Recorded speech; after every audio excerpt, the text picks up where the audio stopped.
Bonjour à tous et à toutes, bienvenue. Merci d'être ici. On est tous ici pour écouter Lyes nous parler de ses travaux de thèse. Je ne sais pas, je pense qu'il y a qui connaît comment ça fonctionne, donc du coup, pas besoin que je répète des déroulements.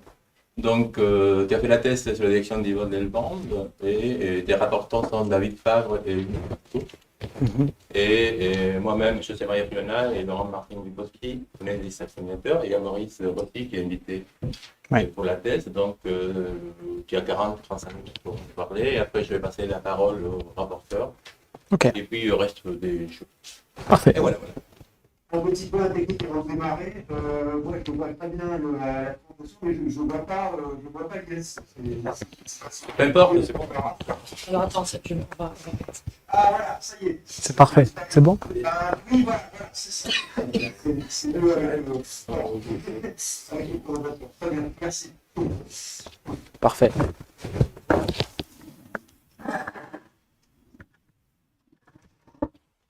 Je peux commencer? C'est bon? Vas-y. Thank you, Mr. President. Thank you, everyone. Thank you for being here. Today, I will present to you my work that I did during my PhD with Yvonne Delbande. I will talk about the dynamics of two non-miscible fluids inside a rotating cylinder. I will first introduce the problem. We'll talk about vortices. So what is a vortex? A vortex is a region in the fluid where the flow revolves around an axis. It can exist in different form in nature, through tornadoes, for example, or in beautiful ways like this. We can see clouds forming waves through Kelvin-Helmholtz instabilities, or in the wake of an obstacle. For example, here in the wake of a plane during takeoff, it can generate a vortex. Mathematically, vortex is defined by the curl of the velocity. Different models exist to define a vortex.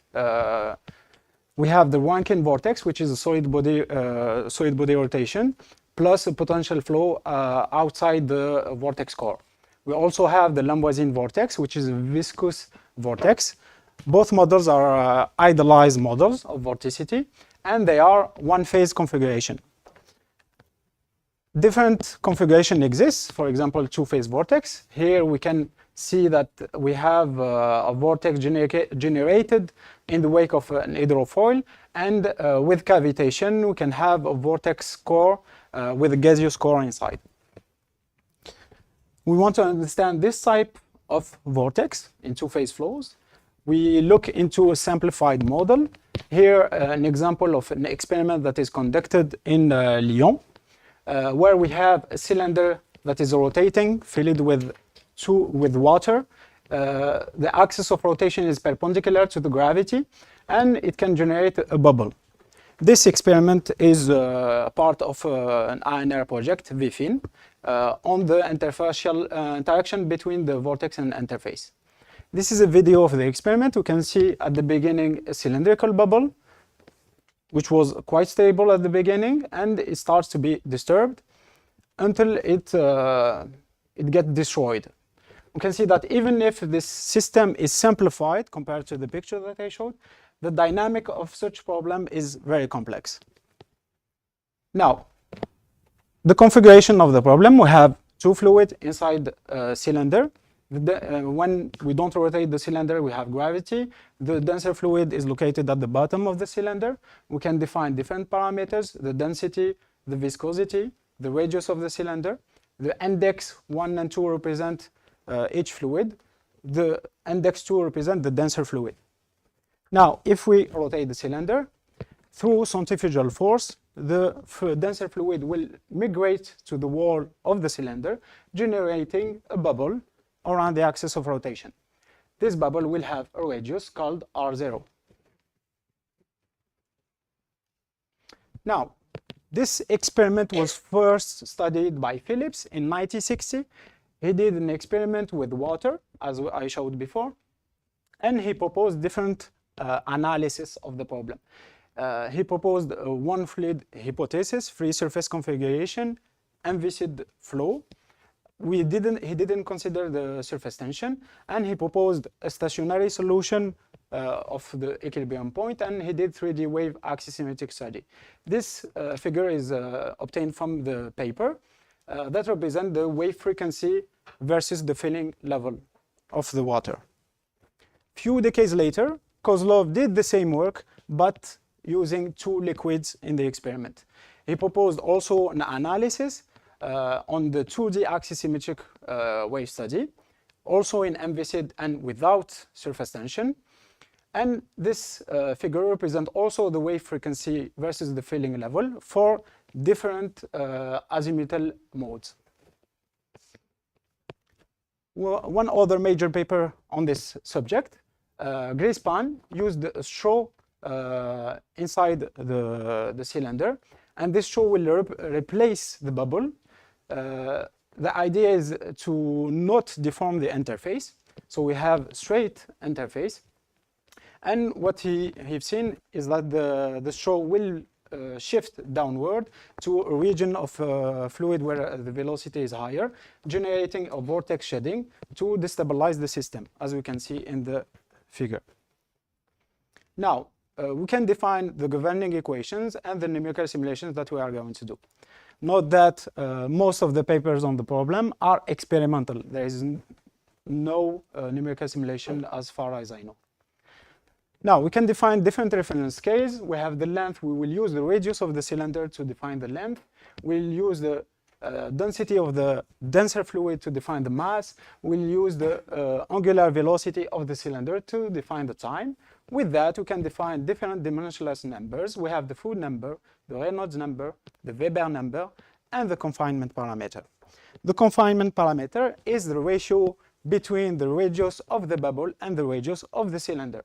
When C is large, we have a large bubble, as we can see here. And when C is small, we have a small bubble. Now, we can write the dimensionless equation, which is the 3D Navier-Stokes equation. We have gravity, so we can find the Food number inside the equation. We have the Reynolds number. And when we define the conditions at the interface, we have the kinematic condition, the continuity condition, and the dynamic condition. And with that, we can define the Weber number at the interface. We will use the flow solver Basilisk using the one fluid formulation in finite volume. We will use the Wolf method to advect the interface. We will use the continuous surface force formulation to compute the surface tension. And for the solid, we will use the embedded cut cell method. At the initial time, we'll define our simulation at T0. We'll define the bubble at the axis of rotation in the center of the domain. We'll define a solid body rotation at, as the base flow. And we can define the boundary condition to match the solid body rotation flow. We do a numerical simulation with Basilisk with this set of parameters. We can see that the bubble shifts away from the center of the domain. It deforms. There is some wave propagating at the interface. And we can show the vorticity field here. We can see that we have positive vorticity below the bubble and negative above. But also, we can see that there is a boundary layer at the cylinder wall. As you can see, after some time, it equilibrates and doesn't move anymore. Now, if we look closely at what's happening, we can plot the center of mass of the bubble over time. We can see that it starts at the center of the domain, and it has a spiral-like motion, and it equilibrates after some time below the axis of rotation and slightly to the left. If we plot the distance of the center of mass of the bubble from the center of the domain, we can see that it has a relaxation dynamics, and there is multiple frequencies. Sorry. If we put ourselves in the frame of the bubble and we plot the deformation of the interface, we can see that there is multiple waves and there is a progressive wave. If we unwrap this interface and we plot the spatio-temporal interface deformation, we can obtain this figure, and we can see that the amplitude of the deformation decays over time. and there is different frequencies. Now, what we observe numerically, we observe that the bubble shifts downward and slightly to the left, and there is interfacial waves, and there is a boundary layer at the interface and at the cylinder wall. In the experiment, what we've seen is the downward shift of the bubble. We didn't see the slight shift to the left. There is interfacial wave, there is vortex shedding leading to instability, but also a boundary layer at the interface and at the cylinder wall, as seen in the paper of Diakova. We have different objectives here. The first one is to study the wave that are propagating at the interface. We'll look into phase 2D and 3D configuration. We want to understand the surface tension effects, the viscosity effects, and if there is any instability. We want also to study the gravity effects, the solid body rotation that is modified by the gravity in MVC configuration and in the viscous configuration. And the goal is to understand how the combination of the rotation, gravity, and interfacial dynamics can lead to instability or resonance phenomena. We will divide the work into 3 parts. The first part, wave in 2-phase without gravity, 2-phase steady vortex with gravity, and we can use both of them to look into the gravity-induced resonances. Now, first, axisymmetric wave study. We will look into the MVC case first. We can put different hypotheses. The first one, unsteady 2D Euler equations. There is no gravity. The gravity is neglected in this part. We'll consider surface tension. We'll perturb our system. We'll use the base flow as solid body rotation, and we will linearize on this base flow. We'll use normal mode decomposition. We have omega as the frequency, m the azimuthal mode. M represents the deformation of the bubble. If m is equal to 1, it's just a shift of the bubble. If m is greater than 1, it's a deformation of the bubble with edges matching the azimuthal mode. If we have 2, we have 2 edges of deformation. 3, we have 3 edges, 4 edges. Now, we inject everything into the 2D Euler equation. We write at the first order epsilon. We have the continuity equation. We have the 2 momentum equations. We use the boundary conditions as written here. And we express the solution as exponential in time and space. With that, we obtain a dispersion relation, is a polynomial of second order. That depends on the confinement parameter, the azimuthal mode, and the density ratio. We can see that at the right-hand side, we have the Weber number. If m is equal to 1, the right-hand side is equal to 0, and there is no effect of surface tension. And this is normal because there is no deformation of the interface. Now, if we solve the dispersion relation as seen before, for m equal to 1, for different confinement parameter and for different density ratios, we observe that there is 2 frequencies for each confinement parameter. One with a higher frequency than the cylinder, one with a lower frequency than the cylinder. Kozlov gave them a name, leading wave and lagging wave.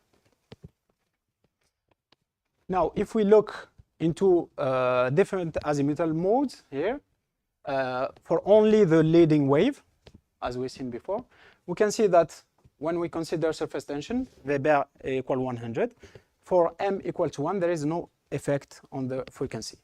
But when we consider m equal 2, 3, and 4, we can see that there is the effect of surface tension is enhanced because the deformation is higher.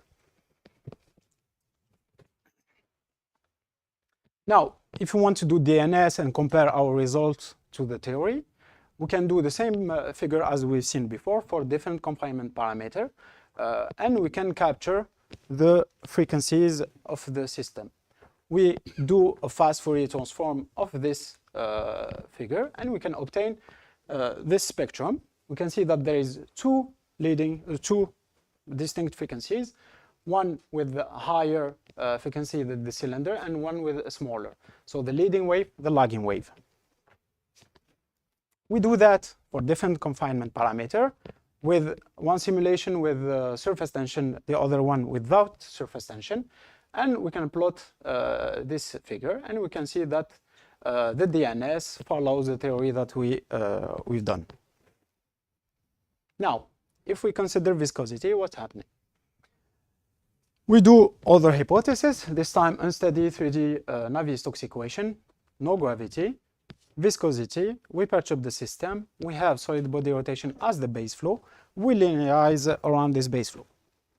We use the normal decomposition, this time in 3D, so we can have the K axial wave number. We have the 3D Navier-Stokes equation at first order with the additional term that we had compared to the previous equation. We express the solution as exponential in time and space. We obtain generalized eigenvalue problem. We will solve this problem using Python using the LAPACK routine. We solve the problem in first in 2D, fixing k equal to 0 for m equal to 1. We obtain this spectrum. This is zoom of the spectrum.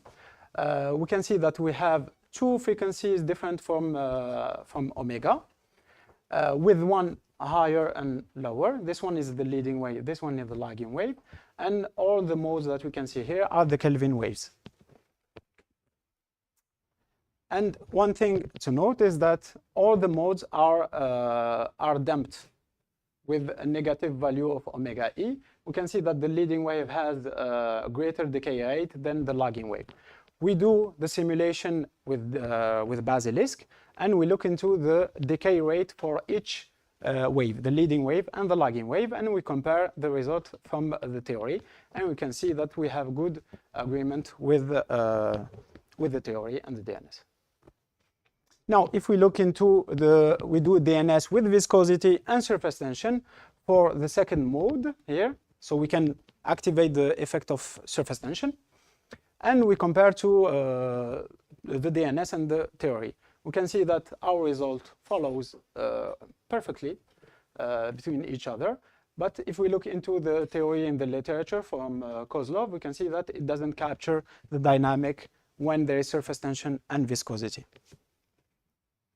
Now, is there any instability in this system without considering gravity?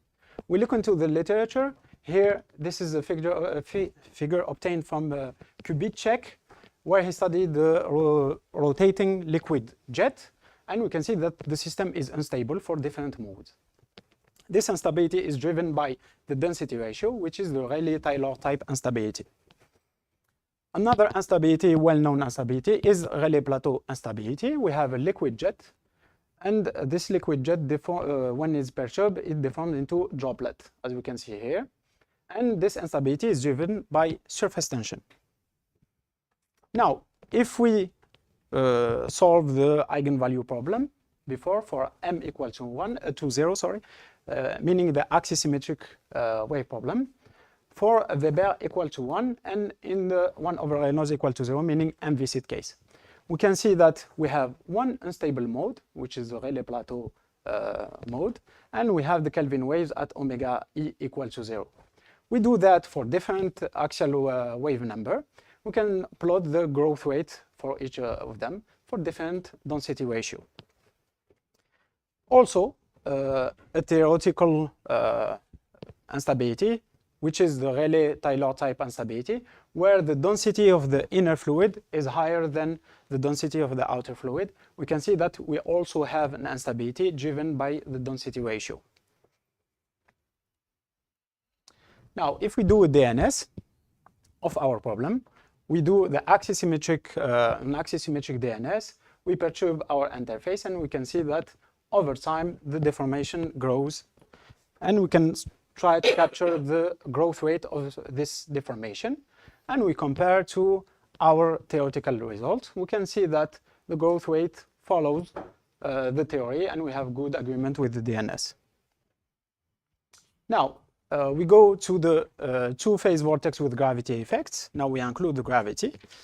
We will look into the base flow modified by the gravity, meaning we look into the steady solution of this problem.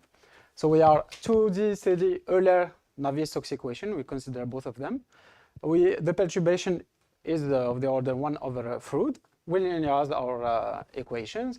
The perturbation is written like this with gravity having the form of exponential I theta. We inject everything into the equations, and we can see here in red the effect of gravity.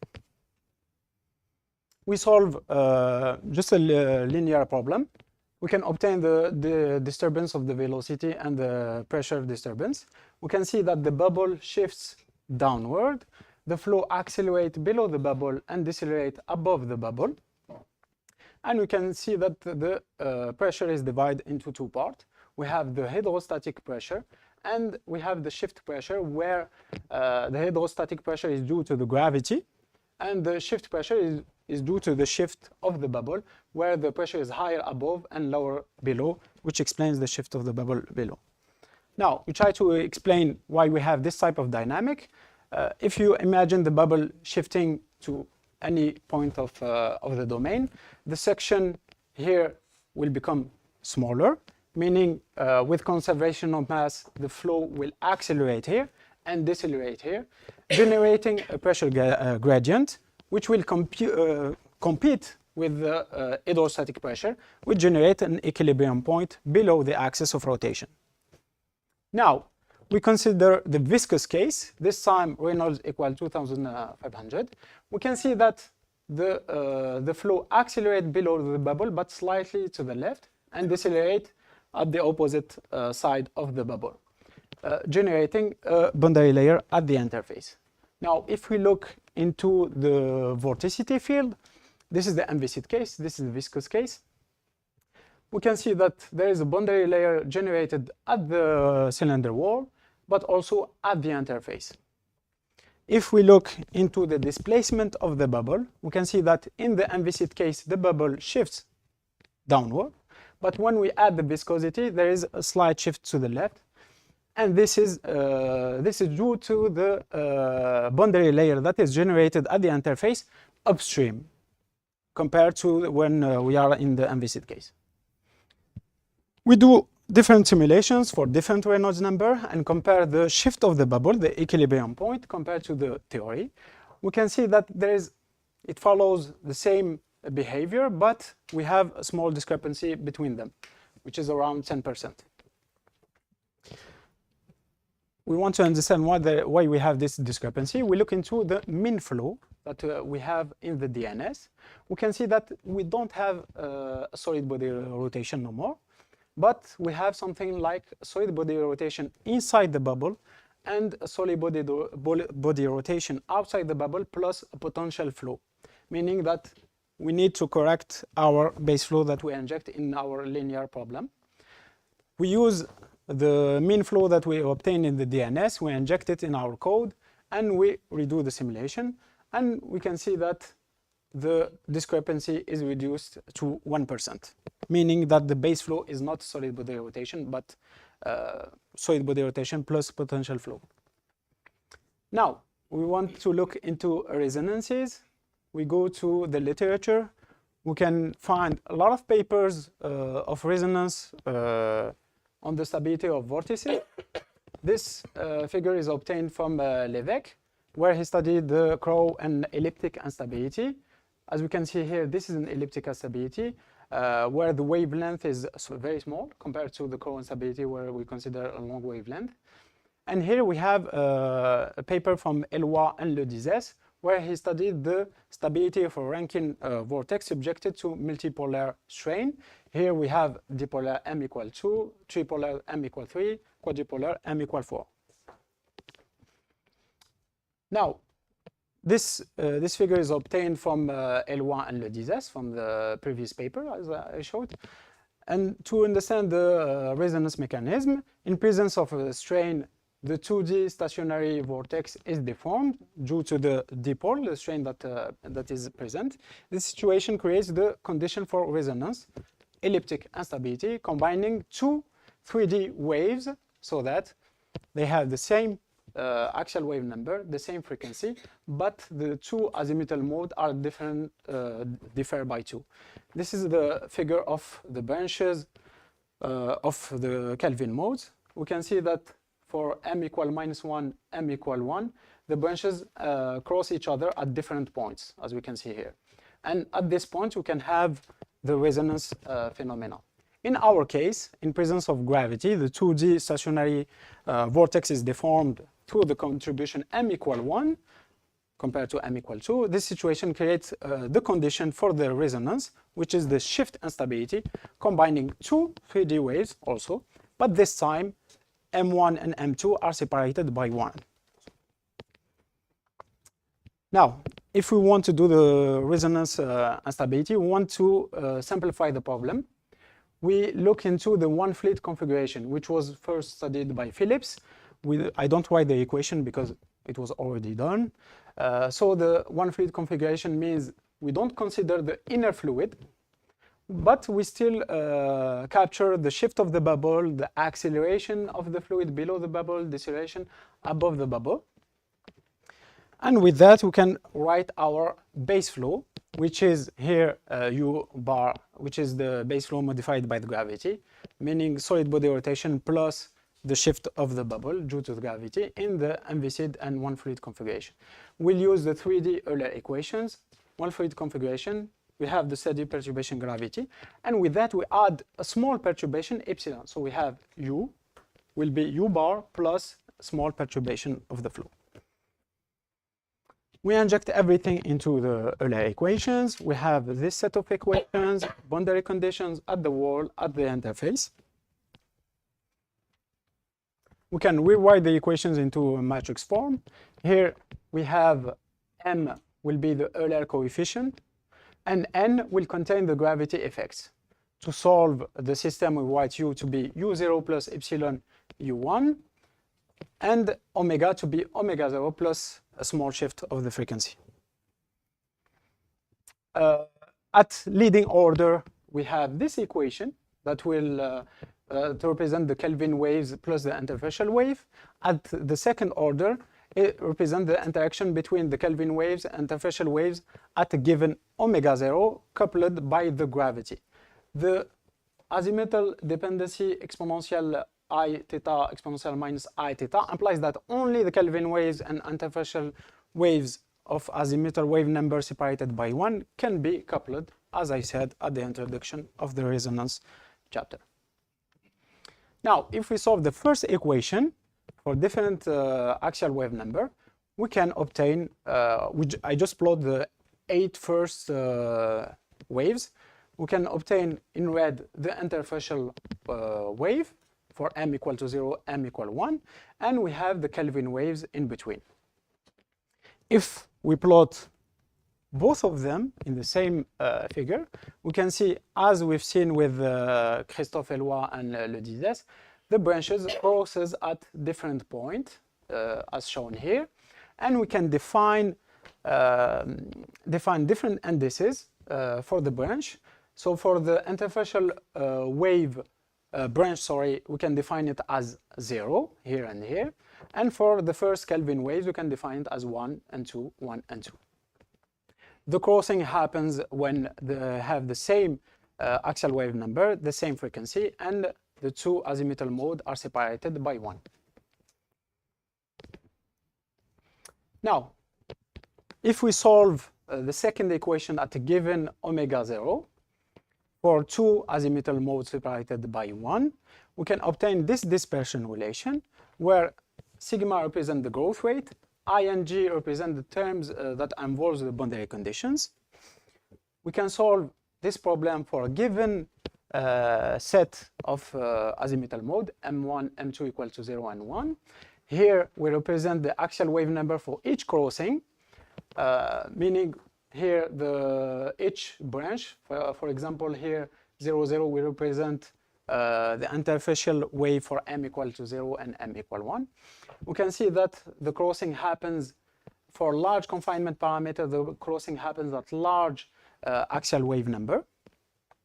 And if we solve for each crossing the dispersion relation that I showed before, we can obtain the growth rate for each crossing. We can look into this and see that only the Kelvin waves have the maximum growth rate compared to the others. When we consider the crossing that involves the interfacial wave, for example, this one, 0, 1, or 0, 0, we can see that for large confinement parameter, the growth rate is smaller compared when there is only Kelvin waves. And we can see that the maximum is located at small confinement parameter and a large confinement parameter. Now, if we introduce a small shift of the axial wave number, we can obtain this equation, which is another dispersion relation, and we can solve this equation for a given confinement parameter. For example, here C is equal to 0.63, so here, for this, this branch, for this growth rate. At the same axial wave number, the maximum is located here, but when we shift from the max for the critical K, we can see that the growth rate is damped and it has a parabolic shape. Now, if we consider the viscosity into the problem, we consider 1 over Reynolds to be of order epsilon, we can obtain this dispersion relation that we can solve for the same given set of parameters, M1 and M2 equal to 0 and 1. For Reynolds equal 100, we can see that the growth rate is damped and we still have the parabolic shape. Now, if we do the same thing, but for every confinement parameter that we had, we can see that in the MVCIT case, we still have, we capture at the confinement, the crossing happens at large confinement parameter, it happens for large axial wave number. And we can see that the maximum is located at small confinement parameter, large confinement parameter. But when we consider viscosity, we can see that the growth rate is damped and there is no more resonances at large confinement parameter. This is explained because at large confinement parameter, we have large axial wave number, meaning we have small wavelength. So the viscosity will have, the effect of viscosity will be enhanced. So to conclude, we did the axisymmetric wave study. We studied the effects of viscosity and surface tension on the interfacial waves. We found the Rayleigh plateau instability in the case of m equal to 0. We compared our results using using DNS and the theory. For the base flow modified by the gravity, we did the two-phase solution. For the base flow modified by the gravity, we considered the viscous effect, and we found out that the base flow is no more solid body rotation. For the resonance phenomena, we found out that only the two modes separated by one can be coupled. Resonance with the presence of the interface, when there is interface, there is resonance can happen, and the effect of viscosity on the resonance. On perspectives, in the axisymmetric wave study, we need to do 3D numerical simulations to capture the waves. We need to look into if there is any instability for m not equal to 0. And for the base flow, we need to find the analytical solution for the base flow modified by the gravity and the effect of viscosity ratio on the base flow. For the resonance part, we need to do 3D numerical simulation to validate our theoretical work, and we need to do two-phase resonance analysis. Thank you very much.